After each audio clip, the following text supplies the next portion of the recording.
Shalom saudaraku, berjumpa kembali bersama dengan saya Pendeta Jakob Setio, masih dalam program Sapa Jemaat di Rumah. Kali ini kita akan berseteduh bersama-sama, mari kita berdoa. Bapa kami rindu, firman-Mu sungguh memberkati kami, dan biarlah melalui renungan firman itu, kami semakin dikuatkan, diteguhkan di dalam pengiringan kami akan Engkau. Kami siap diberkati, terpujilah nama-Mu kekal selama-lamanya. Dalam nama Yesus kami berdoa, haleluya, amin. Firman Tuhan kali ini terambil dari Roma pasal 7 ayat 24 dan 25. Roma 7 ayat 24 dan 25 berkata, "Aku manusia celaka. Siapakah yang akan melepaskan aku dari tubuh maut ini? Syukur kepada Allah oleh Yesus Kristus Tuhan kita." Saudaraku, suatu kali seorang pemimpin salah satu suku Indian, Cherokee, ingin mengajarkan cucunya soal pergumulan hidup. "Cucuku," kata si kakek tua itu kepada cucunya, "di dalam tubuh kakek ada 2 ekor serigala yang sedang berperang hebat." Lanjutnya sambil tersenyum. "2 ekor serigala?" tanya sang cucu tidak mengerti. "Ya," kata kakek itu, "yang pertama namanya si jahat. Dia pemarah, iri hati, serakah, sedih, susah, sombong, rasa bersalah, benci, dendam, minder, penyesalan, kepahitan, takut, dusta, khawatir, ego, ragu-ragu, dan tidak tahu bersyukur." Jelas sang kakek kepada cucunya yang serius mendengarkannya. "Lalu yang satu lagi namanya siapa, kek?" tanya si cucu penasaran. "Nah, yang kedua itu namanya si baik. Dia sabar, tenang, damai, sukacita, penuh harapan, cinta, rendah hati, ramah, baik, murah hati, empati, iman, kuat, dan dia selalu bersyukur." Lanjutnya sambil tersenyum. Sang cucu menganggukkan kepala tanda bahwa ia mengerti. Lalu si kakek melanjutkan lagi, "Cucuku, peperangan yang sama juga terjadi di dalam dirimu dan juga di dalam setiap orang-orang yang ada di dunia." Setelah berpikir sejenak, si cucu bertanya kepada sang kakek, "Kek, serigala yang mana yang akan menang dalam peperangan itu?" "Serigala yang engkau beri makan," jawab si kakek dengan tenang. Saudaraku, secara psikologis, ajaran sang kakek itu benar sekali. Sifat-sifat jahat yang kita beri makan, apakah dengan perkataan, pikiran, gosip, atau perbuatan-perbuatan negatif, akan menciptakan kemenangan bagi si jahat. Sebaliknya, sifat-sifat baik yang diberi makan dengan makanan yang baik dan positif akan menghasilkan kemenangan bagi si baik. Namun secara rohani, benarkah dengan usaha kita sendiri si baik akan selalu menang? Bukankah pada dasarnya semua manusia itu sudah berdosa? Adakah hal yang baik yang bisa dihasilkan oleh manusia? Lihatlah Roma pasal yang ketiga. Di bagian itu, Rasul Paulus mengatakan bahwa "Aku manusia celaka. Siapakah yang akan melepaskan aku dari tubuh maut ini?" Bagi Paulus, dalam peperangan ini, manusia berdosa tidak mungkin dapat menang dengan kekuatannya sendiri. Namun berita baiknya adalah, oleh Tuhan Yesus, kita diberikan janji bahwa kita akan mengalami kemenangan. Ya, hanya dengan kekuatan dan pertolongan dari Tuhanlah kita dapat menang dan menghasilkan hal-hal yang baik dan benar.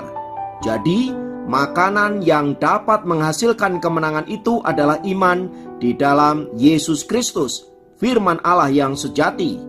Bersama dengan Kristus, kita akan diberikan kekuatan dan kemampuan untuk mengalahkan sifat-sifat yang jahat di dalam diri kita. Filipi 4 ayat 13.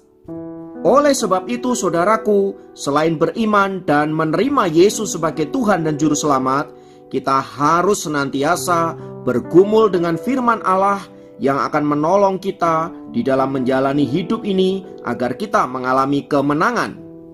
Tuhan Yesus sendiri pernah berkata bahwa ada tertulis, manusia hidup bukan dari roti saja, tetapi dari setiap firman yang keluar dari mulut Allah. Jadi jelaslah bahwa makanan yang bisa menolong kita untuk mengalahkan si jahat dalam hidup kita adalah firman Allah yang hidup. Olehnya kita diberikan kekuatan untuk memiliki power agar kita senantiasa berkemenangan. Tuhan Yesus sendiri saat dicobai oleh si jahat, ia senantiasa menggunakan firman Allah untuk mengalahkan tipu muslihat iblis. Jika selama ini si jahat senantiasa menang di dalam hidup kita, itu berarti kita harus memulai kembali menggunakan firman Allah untuk mengalahkan tipu muslihat iblis. Ingatlah dan selalulah waspada bahwa iblis adalah sosok pembohong yang senantiasa memutarbalikkan kebenaran, sehingga olehnya kita seringkali tertipu dan pada akhirnya kita menjadi penurut-penurut iblis dan bukan penurut-penurut Allah. Selain menggunakan firman Allah sebagai senjata untuk mengalahkan iblis, jangan lupa saudaraku untuk senantiasa memohon pertolongan Roh Kudus agar olehnya kita diberikan kekuatan, kepekaan, agar kita tetap ada dalam pimpinan dan kehendak Bapa kita, supaya olehnya kita tidak menyimpang ke kanan dan ke kiri, dan tujuan Allah dalam hidup kita dapat tergenapi. Jadi apabila kita ingin hal-hal yang baik senantiasa menang dalam hidup kita, turutilah kehendak Tuhan, turutilah firman Tuhan, turutilah pimpinan daripada Roh Kudus.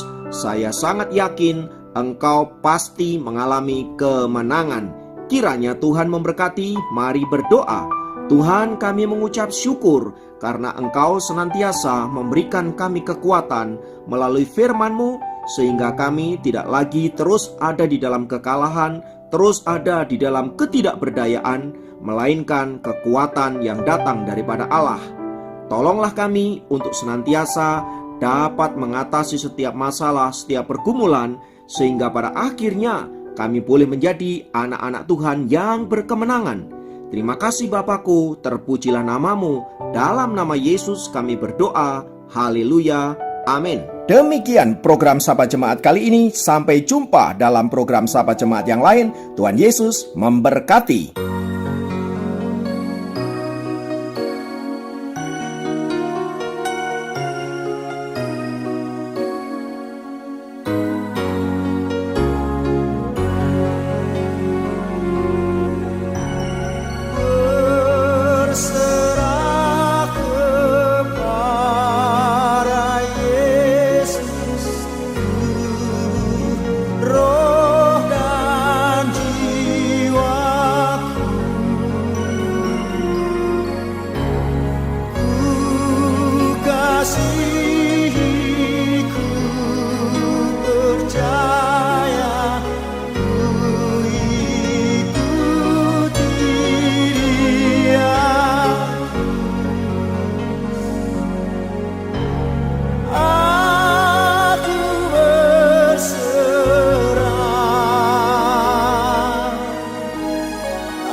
bahwa